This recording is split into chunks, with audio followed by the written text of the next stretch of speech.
Kan udah tak bilang tuh, orang hafal Quran itu kalau sanadnya nggak jelas, kalau cuma asal hafal-hafalan, asal pondok tahfidz itu kan bahaya, ya toh?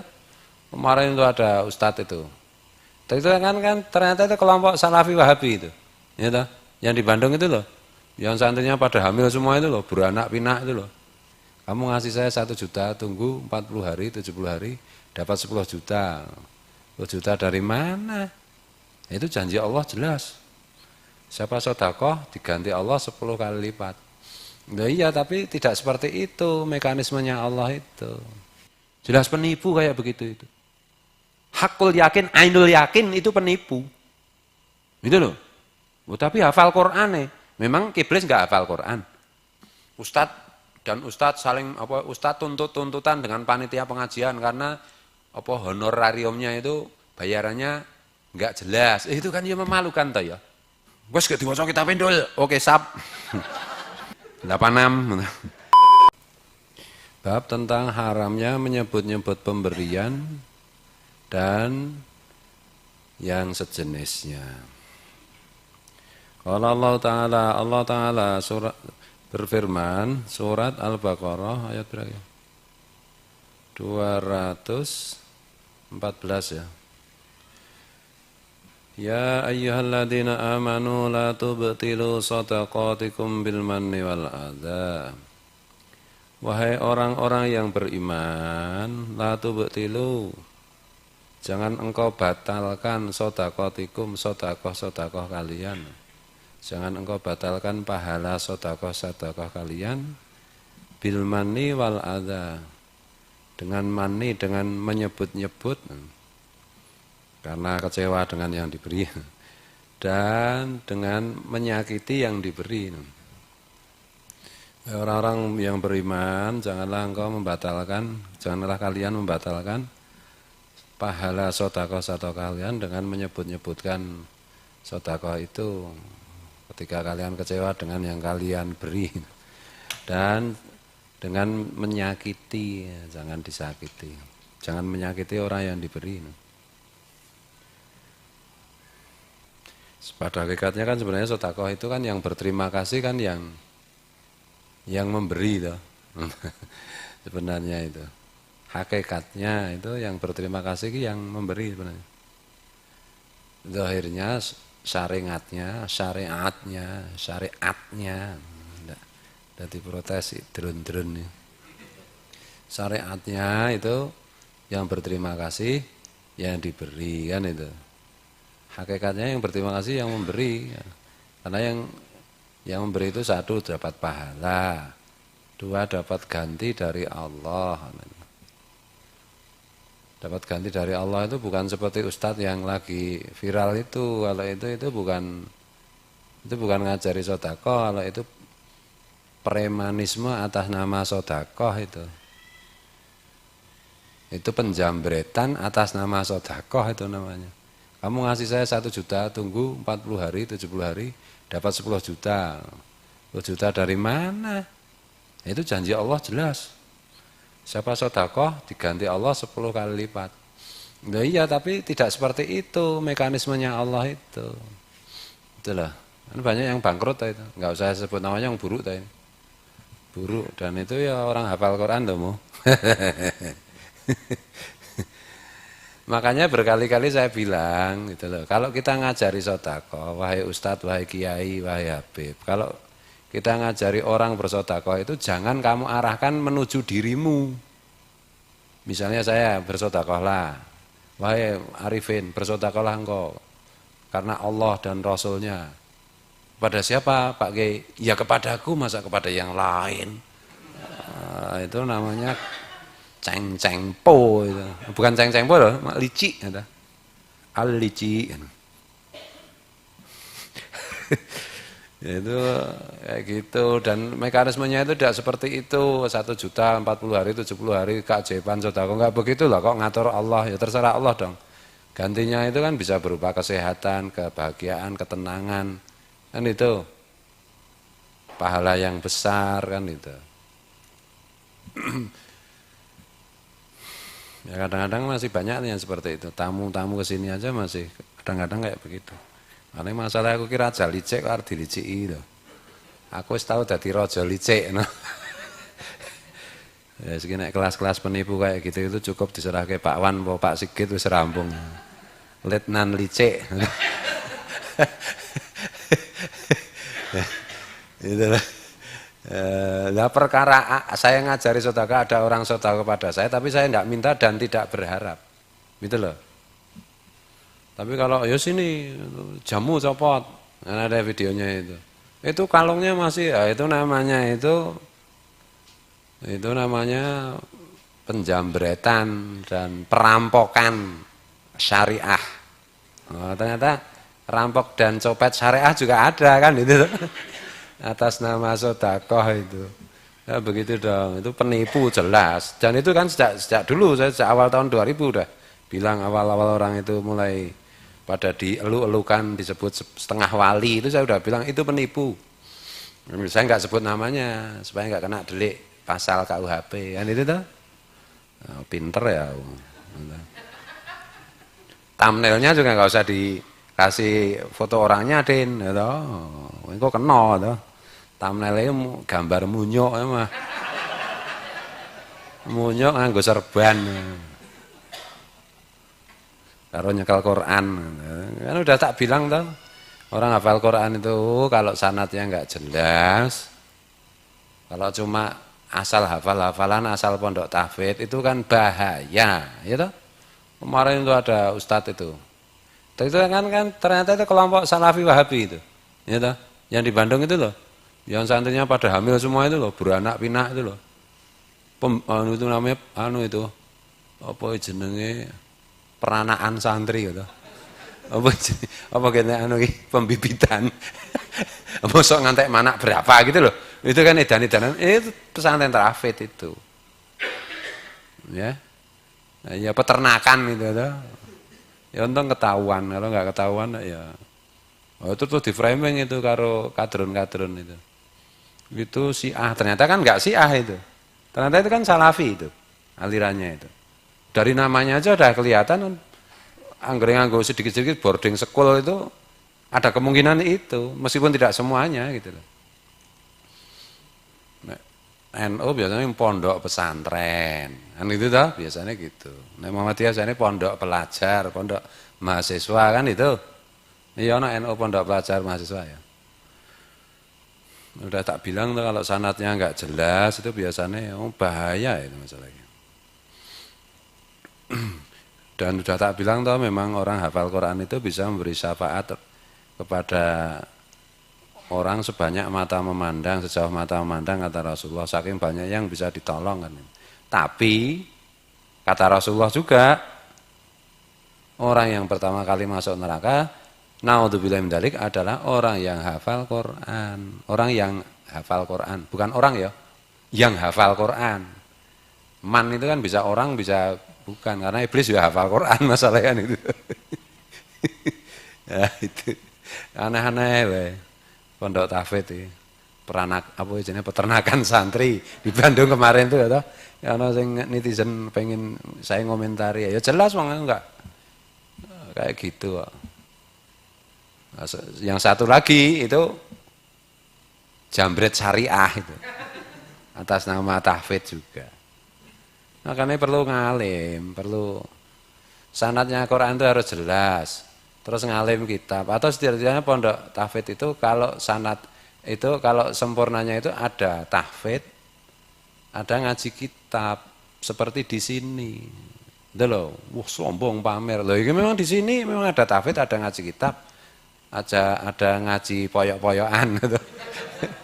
Gitu. Sanadnya jelas, sanad saya itu kan Kiai Abdul Basit nanti ke Kiai Munawir, kan jelas Kiai Munawir Kerapia itu.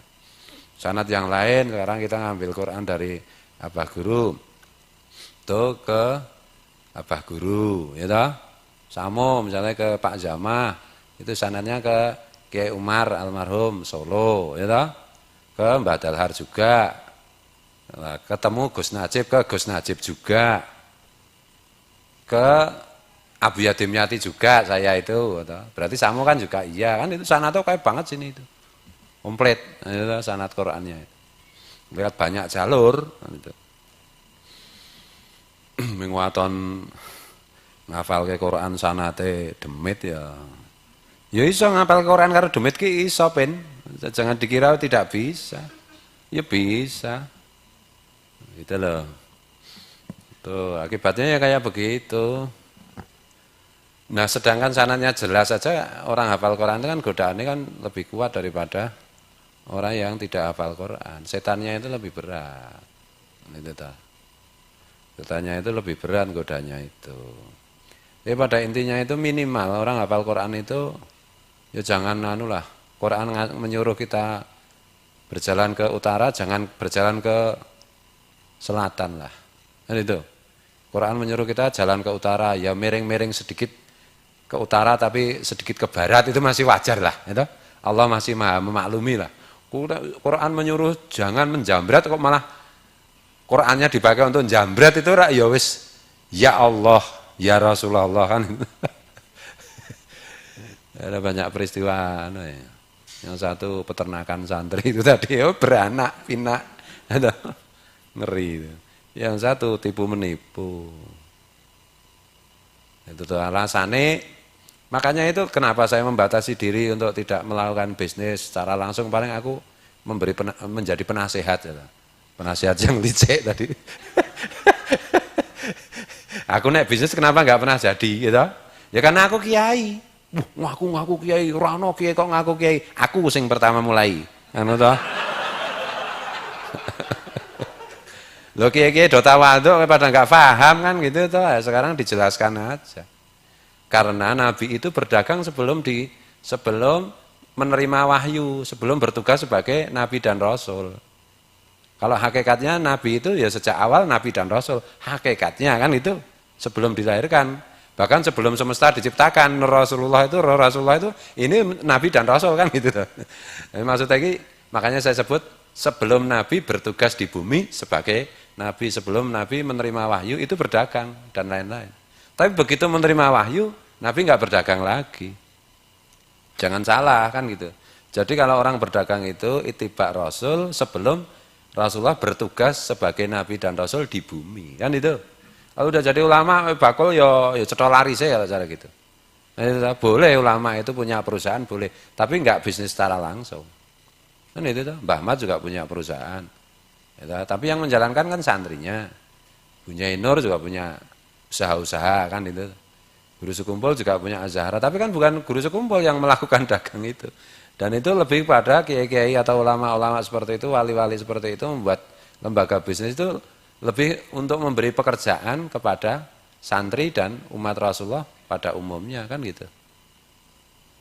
Untuk menghidup-hidupi umat Rasulullah kan itu. Bukan untuk yang lain-lain. Apalagi ya makanya saya mau irung dadi kiai mung guru tahfidz atau ustaz tahfidz dadi saya oleh dagang. Saya oleh dagang. Dadi kiai ya mandek kata. Sing dodol bojoku. Ya ora apa-apa itu. Makanya kiai-kiai zaman dulu kebanyakan itu yang itu ekonominya itu ditopang oleh bunyai-bunyai itu. Bunyai-bunyai itu rata-rata juragan batik kan itu. Kalau enggak juragan intan berlian, ya juragan batik. Untuk menghidupi pesantrennya. Nah itu, bunyainya misalnya yang mencarikan apa itu kebutuhan-kebutuhan untuk pesantren. Pesantren kebutuhannya banyak. Karena kiainya tidak tamak, tidak mengharapkan pemberian kan itu. Tapi suwe-suwe ya bunyaine sing ngurusi ekonomi ya Pak Kiai ini arep rabi meneh ya rawani kan itu. Diboikot tenan. Ceritanya gitu. Iki humor lagi. Nek Mbah Kiai sing sepuh-sepuh ya paham tak maksud itu. Paham nek kowe setengah paham setengah ora to. Nek kowe guyu rek ketok paham to. Itu ya. Bismillahirrahmanirrahim. Nah, masalahnya itu secara hukum formal itu kadang terbukti, kadang tidak. Kan itu toh. Dan itu enggak penting bagi saya itu. Yang penting itu umat Rasulullah dijaga dari orang-orang yang suka menipu seperti itu. Orang-orang yang suka menjual agama, kan itu. Menjual agama itu apa? Menjual agama itu menggunakan agama untuk kepentingan pribadinya. Dan itu. Jangan salah kalau seorang ustadz dibayar karena mengajar itu bukan menjual agama. Ustadz ngomongnya ngawur menuruti yang bayar lah itu namanya menjual agama. Ustadz menggunakan dalil-dalil agama untuk kepentingan pribadi, untuk memperkaya diri sendiri dan lain-lain, itu namanya menjual agama. Nah, itu.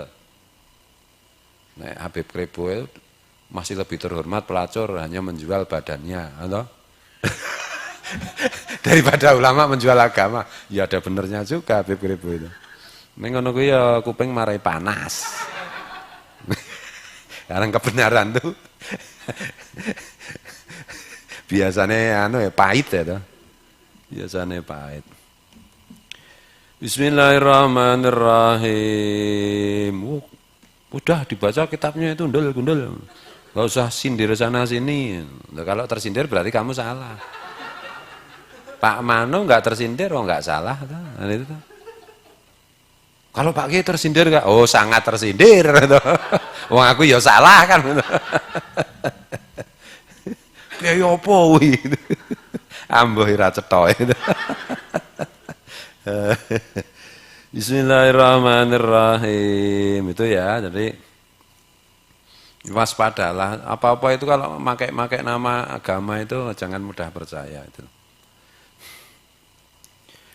Wa qala ta'ala, Allah Ta'ala juga berfirman surat Al-Baqarah ayat 263. Alladzina yunfikuna amwalahum fi sabilillahi summa la yutbinguna ma anfaqu manna wala adza.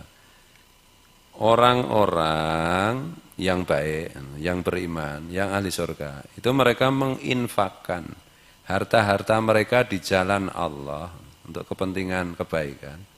Kemudian mereka tidak menyertainya dengan menyebut-nyebut pemberian kepada yang diberi dan tidak menyakiti hati yang diberi. Jadi kalau sedekah udah lupakan kan itu. Kalau sedekah diingat-ingat, aku tahun 2019 itu pernah loh sedekah 100.000. Wah itu. Ciri orang yang pemurah itu segera lupa dengan sedekahnya. Terus sedekah lagi soalnya kan ini udah lupa. Ciri orang pelit itu ingat terus kalau pernah sedekah itu. Aku tuh tahun berapa ya? 1989. Pernah loh sedekah itu 1 juta loh. Wah ini pelit tuh. Wong 1989 kok masih ingat loh. Gitu loh. Kalau kebaikan segera lupakan, sedekah kan kebaikan segera lupa sehingga melaksanakan lagi, kan itu. Tuh, tapi ingat-ingat ya enggak apa-apa, kenangan yang indah itu. Sedekah kebanyakan itu ya kenangan yang menyakitkan.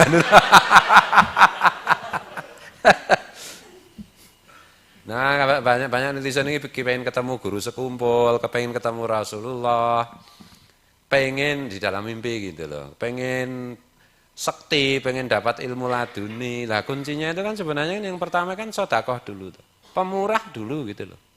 Pemurah dulu. Sudah baca sholawat bukan hanya 1.000 loh Pak Ki, sholawat umi. Saya baca 10.000 tapi kok enggak ketemu ya dengan Rasulullah dalam mimpi. Atau minimal Rasulullah diwakili guru sekumpul. Atau Said Muhammad Al-Maliki kok enggak ya. Loh kamu pelitnya minta ampun kok, kan itu tuh.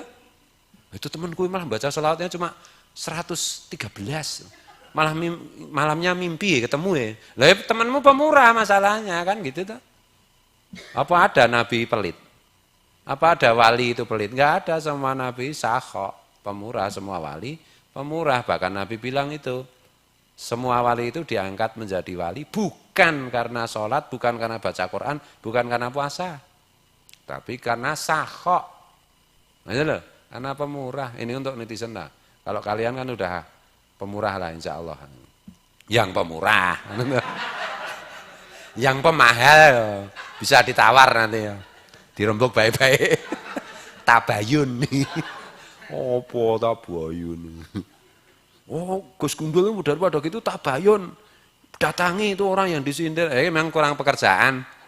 Istriku aja banyak ngurusi yang lain kan itu. Aku ngecap aja di apa gunanya ada sosmed kan itu. Nah, ini kalau didengar kan namanya sudah tabayun kan itu. Tabayun itu tidak harus ketemu langsung kan itu. Gimana apa gimana? Nah, pemurah kan gitu, pemurah suka memberi. Pengajian rekaman pengajian ngaji guru sekumpul yang kemarin itu ya membahas itu lagi. Kalau memang guru sekumpul memang sering banget, semua wali juga sering menekankan tentang pentingnya pemurah. Ya, guru sekumpul dari pengajian itu kalau saya nggak salah tangkap itu ya idealnya memang 30% ternyata. Wong riyo. Kalau bekerja itu yang 30% untuk sodako, 30% untuk diri dan keluarga, 30% untuk modal, untuk mengembangkan modal. Oh kah ya? Ya Dewi kalau belum bisa ya nggak apa-apa, kita belum wali toh. Baru wali murid toh tadi ya. 5% wis apik buang. 5% dari penghasilan. Oh penghasilannya enggak cukup, malah suruh sedekah, otaknya di mana? Lah ya supaya cukup itu sedekah. Kan itu. Dan jangan kepada saya, udah tak kasih tahu tuh, uang saya yang ngajari. Itu. Jangan kepada saya. Kan itu. Pada yang lain lah, pada fakir miskin, ya, apa anak yatim, janda muda terutama. Menikahi janda itu sip loh, tenan. Tapi kemarin itu cerita Pak Indra itu ada orang Kalimantan yang hobinya nikah itu loh. Ya, istrinya itu semua dikasih satu mobil, satu rumah. Itu. Istrinya banyak banget. Ya, saya lupa namanya. Kalaupun ingat namanya juga tidak akan saya sebutkan itu. Saking baiknya soalnya. Itu tak pikir-pikir pemerataan ekonomi loh itu. Orang kaya raya menikah. Tapi bagi orang yang pikirannya jorok dan kotor ya lain lagi. Atau itu kan pemerataan ekonomi. Jadi banyak orang yang jadi sejahtera. Banyak pelacur yang terangkat nasibnya. Karena yang dinikahi diantaranya juga pelacur juga. Gitu. Ya kalau pelacur kan dosa. Kalau dinikahi kan jadi benar Pak Manu. Tanggane Pak Manu wis bubar ya ta? Ana mbiyen iso. Celucak-celucak sithik ya ta. Celutak-celutak suweng. Ah saiki dibubarke dadekke terminal. Celutak robis atau tabrak. Dulu dekatnya Pak Manu itu kan ada lokalisasi. Dulu. Zaman dulu sekarang menjadi terminal.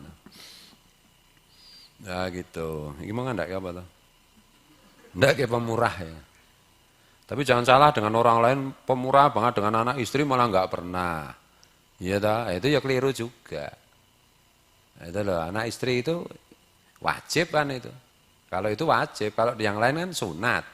Kalau belum sampai sebatas nisab kan masih sunat. Tapi kalau anak istri itu wajib. Untuk sedekah semua anak istrinya sampai kurus kering gitu. Bagaikan biting gitu. Wah, itu ya zalim. Pak minta uang, pos minta uang untuk sedekah. Nah, istrinya tahu-tahu mati kelaparan itu. Zalim kayak begitu itu.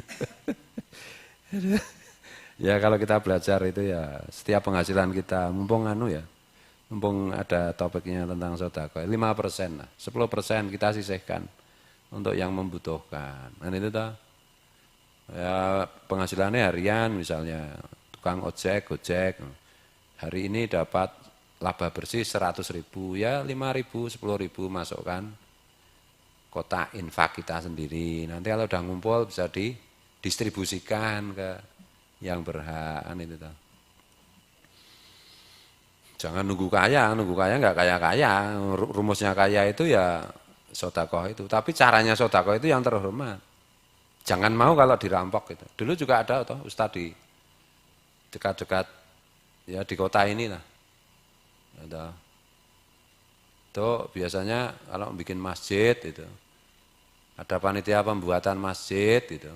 Ini ya nek Pak Sigit ini kalau Pak Wan barang ini ilmu nostalgia ini. Karena zaman dulu masih di Wonokromo sebelum kita hijrah.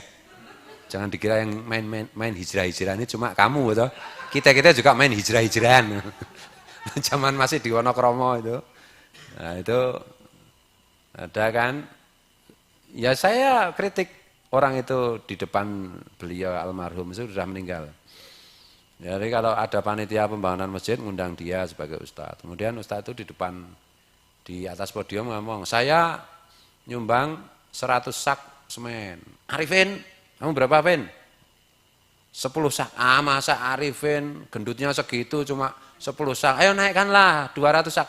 Ya 50 sak. Naik lagi. Itu namanya perampokan. Itu kan merampok kehormatan seperti itu tuh. Meminta sedekah di depan publik ya jelas malu tuh ya. Kayak di video yang kemarin diviralkan itu. Ah ini Bu Bupati, Bu Bupati, gelangnya lepas. Loh, di depan publik ya jelas melepas tuh ya. Untung dia nggak nyuruh lepas, kotangnya lepas. Gimana main gila kayak gitu. Nah, itu kayak gitu itu yang membusukkan nama baik apa itu ustadz dan ulama yang benar. Enggak kayak begitu dong. Itu loh. Ustadz dan ustadz saling apa ustadz tuntutan dengan panitia pengajian karena apa honorariumnya itu bayarannya enggak jelas. Itu kan ya memalukan toh ya. Gitu loh. Harusnya itu ustadz itu kalau mau menjadi ustadz loh pengen kamu diundang itu ya sudah tarifnya berapa ya terserah. Kan itu. Enggak ada tarif-tarifan kalau udah pakai tirap ya. Apa ini tarif ya? Jaraknya berapa ini? 100 kilo. Wah, berarti tarifnya untuk saya 50 juta. Lah itu namanya sudah menjual agama juga. Nah, ini tuh. Ya, menjual agama nanti kurang 10 juta tuntut karo Arifin, laporkan polisi. Kan itu. Itu betul-betul memalukan tuh itu. Memalukan bener, merusak agama kayak begitu itu. Naudzubillahi min dzalik. Dan loh, harusnya itu kalau jadi ustadz itu ya enggak mengharapkan apapun. Apalagi kalau mau mencontoh yang ideal ya seperti guru sekumpul itu. Kalau beliau itu dulu sebelum beliau di rumah terus ya kan ada kalanya beliau diundang untuk apa pembukaan pengajian apa gitu. Sekali-sekali kan beliau berkenan. Tapi beliau kalau berkenan itu rumahnya di mana itu orang ya panitianya dikirimi duit dulu. Kebutuhannya berapa? Dicukupi dulu sama guru sekumpul. Pengajiannya habis berapa? 20 juta. Oke, 20 juta untuk biaya pengajian. Untuk makanan macam-macam, apa-apa tenda kurang tambah 10 juta. Oke, tambah 10 juta. Itu loh. Baru apa guru itu mendatangi tempat itu, berceramah atau memimpin majelis maulid. Tapi semua yang bayari apa? Guru.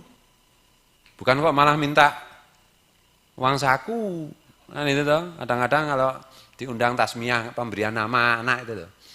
Nah itu siapa si fulan kan gitu tuh. Misalnya Arifin misalnya datang ke Abah Guru. Saya beranak Abah Guru. Masuk kamu bisa beranak? Yang beranak kan istrimu. Ini mau bikin acara tasakuran, tasmiyah, pemberian nama. Abah Guru mohon berkenan hadir. Oh iya tanggal berapa? Nah, itu kan. Ini Abah Guru kan ngerti, oh ini Arifin ini ekonominya lemah. Kan itu. Udah sebentar duduk di sini kan itu. Ya, Abah Guru bilang sama santrinya itu rumahnya Arifin cukupi semua untuk acara 3 hari lagi aku mau tasmiyah di sana kasih uang keluarganya macam-macam, kebutuhannya apa semua didata untuk tasmiyah itu undangannya berapa, kebutuhannya berapa, kasih kirim semua. Nah gitu loh. Nah si Arifin masih ditahan, diajak ngobrol. Dah begitu khodamnya atau sannya Abah Guru itu selesai, udah kita laksanakan. Oh ya, baru pulang. Nah, sampai segitunya. Kalau nggak sampai segitunya, nggak mampu atau belum mampu, ya paling tidak nggak usah pakai tarif-tarifan lah. Kemarin kan juga ada panitia pengajian tuntut menuntut dengan seorang ustadz, ya Allah, apa ini? Ya kalau ustadz itu kalau nyindir sih masih agak anu lah, kayak Pak Heri itu, Pak Ustadz Heri kan jane Pak Sigit itu. Kadang-kadang kan isi pengajian, ya beliau kalau menyampaikan di depan panitia, beliau nggak ada anu tarif-tarifan, ya, beliau sering berpesan. Ustadz Kiai mengisi pengajian, kalau mengharapkan amplop itu dosa besar, itu namanya tomak, buruk hatinya. Tapi panitia tidak ngasih amplop ustadz yang diundang, itu lebih besar lagi dosanya.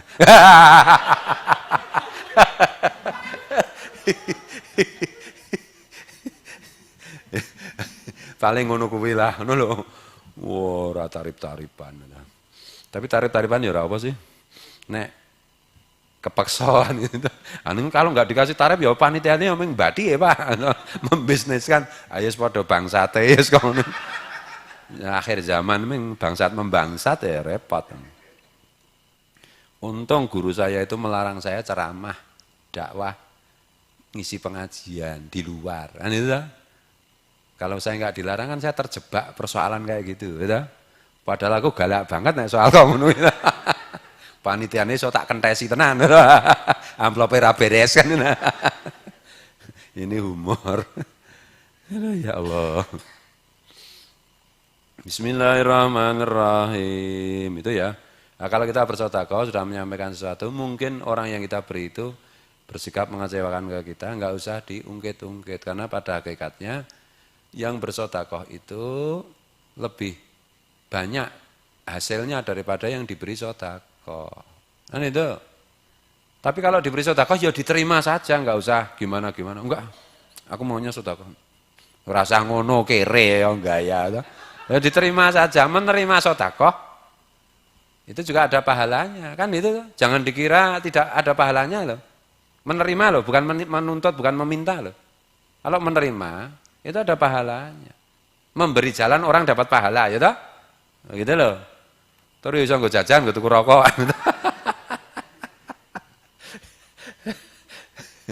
Yang penting itu jangan menuntut, jangan meminta. Gitu loh. Ya enggak meminta nih nyindir-nyindir terus itu. Ya Allah. Bismillahirrahmanirrahim.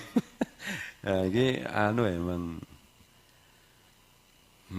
orang bodoh, orang jahil, sakhok, pemurah itu tetap dicintai Allah, dicintai Rasulullah, dekat Allah, dekat Rasulullah. Nah, dekat surga. Orang pintar, ahli ibadah, tapi pelit itu jauh dari Allah, jauh dari Rasulullah. Kan nggak ada gunanya juga itu.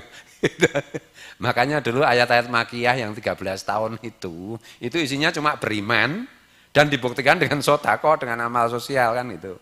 13 tahun itu. Pada waktu itu salat boleh enggak boleh, wong belum ada Isra Mi'raj itu. Puasa boleh enggak boleh, wong belum ada ayat tentang puasa.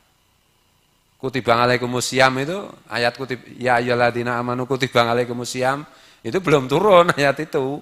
Itu kan tahun ke-17 gitu. Iman, sedekah, kan itu. Sedekah ya bisa macam-macam, bisa infak, bisa jajak ke teman, bisa ngasih apa dan seterusnya. Cuma sebaiknya itu kalau sedekah itu untuk akhir zaman itu sebaiknya itu bentuknya uang atau emas. Sebaiknya loh, jangan barang. Karena hobi orang itu adalah membeli sekarang itu. Yang kaya hobinya membeli, yang kere hobinya membeli, nggak pernah keturutan. Nah, kamu kasih uang lah, aku pengen ini jajan nih Kang.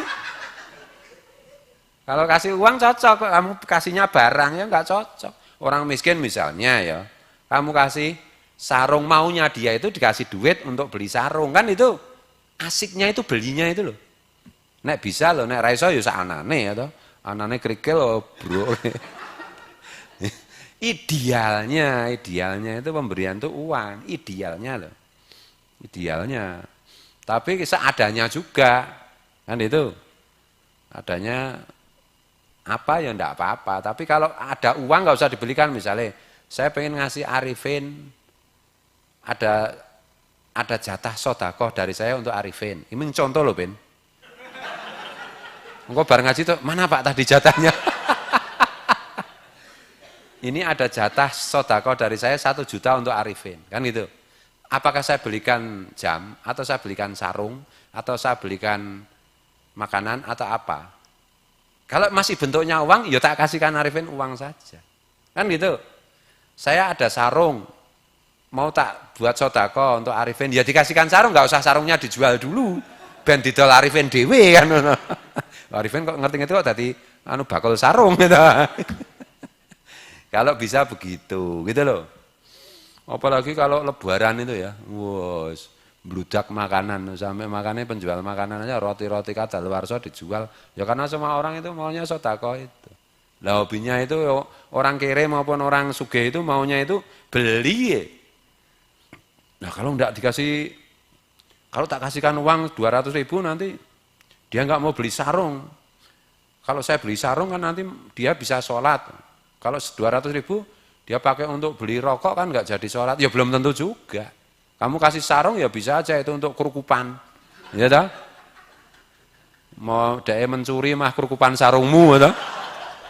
Jadi ninja pakai sarung ya bisa. Kamu kasih 200.000 misalnya, bentuknya uang, dia mungkin beli bukan sarung, tapi dia sholat, ya pakai celana panjang kan bisa, atau pakai sarung yang sudah dia punya, kan itu. Jangan udah sedekah maunya ngatur, pin tak kasih uang 100.000, tapi nggak boleh ya, kalau kamu belikan rokok nggak boleh, kamu belikan apa ya, roti juga nggak boleh, kalau nasi boleh nggak ya, pokoknya bolehnya cuma untuk beli sarung. Nah, itu namanya nggak ikhlas itu. Ya sudah kok nggak ikhlas kan juga nggak apa. Ya kalau itu sudah sangat terlalu nggak ikhlasnya gitu. Keterlaluan nggak ikhlasnya. Kalau kasih aja. Mau sama Arifin duitnya 100.000 mau dibakar mau di apa, yang penting kita sudah ngasih selesai kan gitu. Tapi kalau dengan catatan dengan syarat harus dipakai untuk hanya untuk ini dan ini. Nah kalau itu program pemerintah untuk tujuan-tujuan tertentu masih bisa dibenarkan. Tapi kalau kita pribadi, kamu itu pemerintah apa pribadi ngasihnya kan itu? Nah, kalau pemerintah misalnya Arifin, golongan apa jenis miskin ekstrim, wah diberi misalnya dikasih sembako, dikasih uang bulanan sekian, tapi dengan catatan penggunaannya harus begini dan begitu, itu masih benar. Tapi kalau kita pribadi ya terserah mau diapain. Ben tak kasih sarung, buat apa pakai? Buat sholat? Apa buat kurkupan, apa buat terserah, apa buat gantung diri boleh ya toh. Nah kadang-kadang ini jangan ini kepinginnya dapat pahala lewat jalan sedekah ning sifat pelitnya itu enggak dikendalikan, jadi ini mengatur, mendikte. Kamu tak kasih 1 juta, tapi harus dipakai untuk ini. Nah itu. Dulu saya sering itu ditawari kayak gitu. Lah wong kamu sedekah enggak usah pakai ketentuan aja, belum tentu aku terima. Apalagi kamu sedekah dengan ketentuan, dengan syarat dan aturan berlaku. Wah enggak butuh aku kan itu. Saya mau nyumbang Pak 700 juta tapi harus untuk bangunan gini. Ora usah nyumbang. Wong kamu 700 juta terserah saya menggunakannya, belum tentu tak terima. Kan itu. Apalagi dengan ketentuan-ketentuan seperti itu. Saya kasih, ada yang gitu itu dulu jam tanya Pak Sigit tuh. Seksinin, ada yang mengasih 700 juta dengan cara seperti itu. Ada yang 500. Tahun awal 2000 ya gitu ya, 2001 ya. Itu banyak sekali, kalau sekarang ya 5 miliar lah. Godaan dalam bentuk uang itu sering saya dulu itu. Dan saya tidak tergoda alhamdulillah. Ya sekarang sedikit menyesal sih. Enggak ada penyesalan sedikit pun. Sekarang mengenang dengan gagah. Dan sedikit perih. Enggak ada perih-perihan. Kiai itu cuma mengharapkan dari Allah. Nah itu dari guru-gurunya, bukan dari yang lain. Apa gurunya tuh langsung ngasih ting duit ya ora. Ana carane kuwi. Kowe ora ngerti. Nek dadi kiai tak kandhani carane. Ana sing komentar ceklono duit ya Allah wae iki komentar ngono kuwi ya salah, nek rene mah tak nedit. Nek komentar ngono kuwi ya do ngatakne 10 juta lah mu komentar 10 ganti tak kei 100.000 to. Wong njaluk dit kok ning komentar gitu. Ayo teko mara to. Ku kan ya mungkin dinedit, mungkin dikamplengi kan to. Ya Allah. Itu ya. Bismillahirrahmanirrahim. Dulu kan saya ngajarinya gitu. Yang sudah punya penghasilan, biasakan kita berlatih sedekah 5%, 10%, 20%. Mulainya dari 5%, nggak usah gagah-gagahan. Aku belum pernah sedekah, tapi aku langsung mau 50%. Akhirnya sanalika we, ya toh. Bar kuwi kan muring-muring gitu. Nyalah-nyalah ke Gusti Allah, menyalahkan Allah. Ya Allah, mana janjimu? Katanya sedekah 1 dibayar diganti 10. Mana? Ya terserah Allah kan itu tuh. Caranya mengganti Allah kita juga nggak tahu. Ini tuh. Kok terus kamu ada motor, serahkan ke saya. Tunggu 70 hari, motormu berapa? 7 juta. Besok kamu punya motor seharga 70 juta atau mobil 70 juta. Lah itu jelas penipu itu. Jelas penipu kayak begitu itu. Hakul yakin, ainul yakin itu penipu. Gitu loh. Oh, tapi hafal Quran nih. Memang Iblis nggak hafal Quran. Nah, itu tuh. Jangan percaya kayak gitu itu. Aku nggak nyebut namanya tuh, nggak bisa diperkarakan secara hukum. Perkarakan wani ya, tuh. Apa no Pak Manu. pokrol bambu. Jadi nek zaman biyen iki pengacara iki pokrol bambu.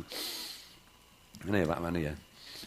Nah kalau kita sudah sodakoh, kita itu dalam hati berterima kasih kepada Allah, sudah diberi hidayah, sudah dipertolongan, sehingga kita bisa melepaskan harta sebagian dari harta kita. Karena itulah tanda orang beriman. Karena orang beriman itu yuqimus shalah wa yu'tu nazakah kan itu.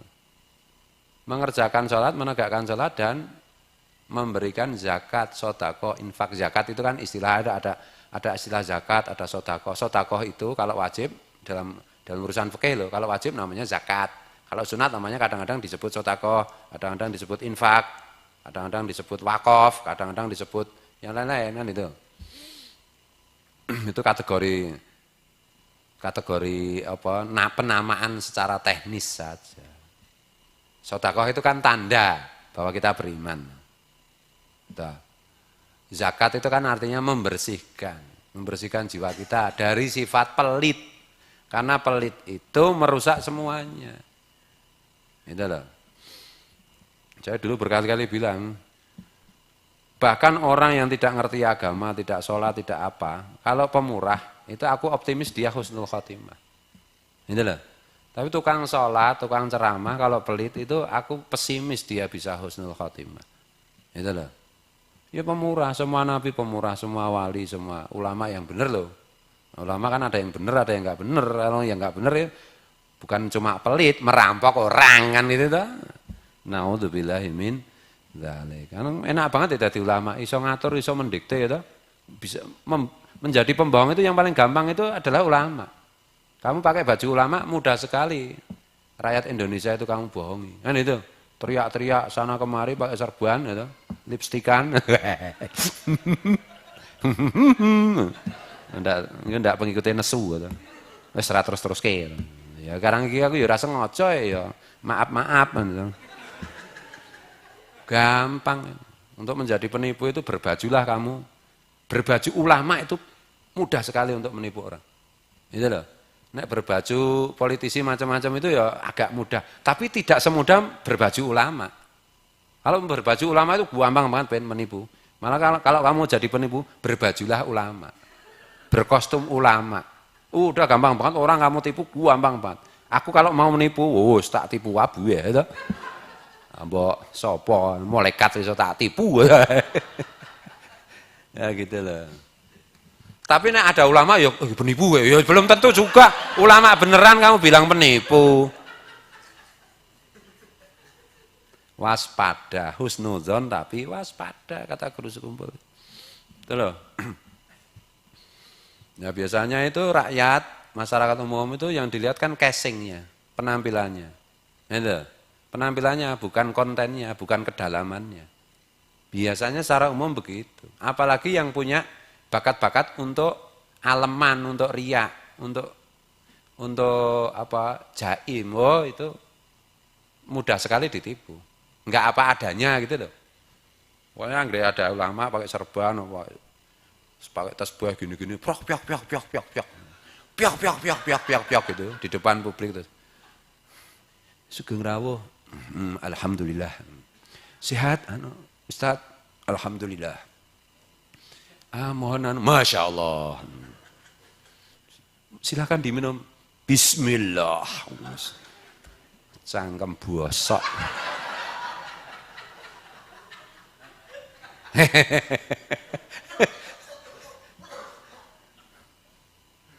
Guru-guruku wali-wali semua nggak pernah kayak gitu. Nggak pernah kayak gitu. Ya diminum. Bismillahnya juga nggak dengaran gitu loh. Aku kan sering minum-minum bersama kayak Abdul Muhid Wali itu, guruku itu, futuhku itu. Ya. Nggak pernah Bismillah kelihatan. Alhamdulillah.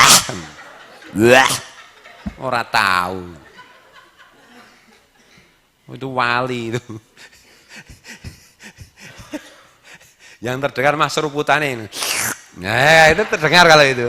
Kan sunat minum itu nyeruput bahasanya Indonesia apa? Seruput ya, menyeruput ya. Itu sunat minum itu seruput itu.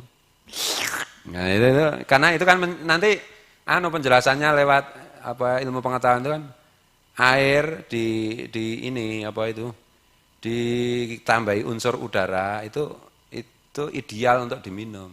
Maka minum itu sebaiknya jangan digelogok.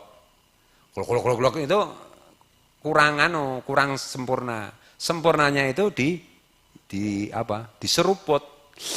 Ben ada udaranya itu. Wong idu tok ini kan diseruput seger ta. Apa meneh ana kopine ya. Idu tok itu. Aku mbiyen belajar yoga itu ya. Puasa kan 24 jam mencoba enggak makan, enggak minum lah. Haus itu caranya ngono iki. Jadi bibirnya itu dibasahi gini. Terus menghirup udara. Dilak gitu loh. Seger tenan gitu. Ya daripada enggak sama sekali kan itu. Ada udara, ada kandungan air kita mung idune dhewe to. Idune dhewe pirang-pirang jam ramangan tak ya wis. Wah wis nek didokke ning Blumbang iwake mati kabeh to. Diseruput tetap ya seger.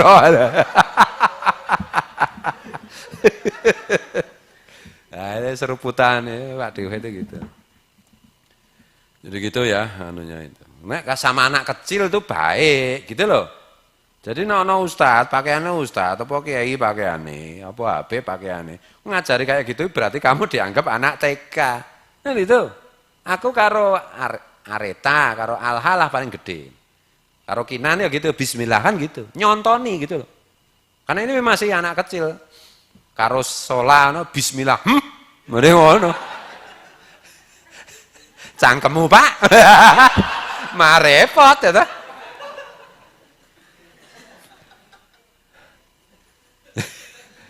Ya rasa diketok-ketokke beragama itu enggak usah ditampak-tampakin lah. Yang menilai kan Allah toh, bukan manusia. Kamu itu beragama itu kan untuk dinilai Allah dan Allah itu Maha melihat zahir dan batin. Ora usah disonyol-sonyolke ya toh.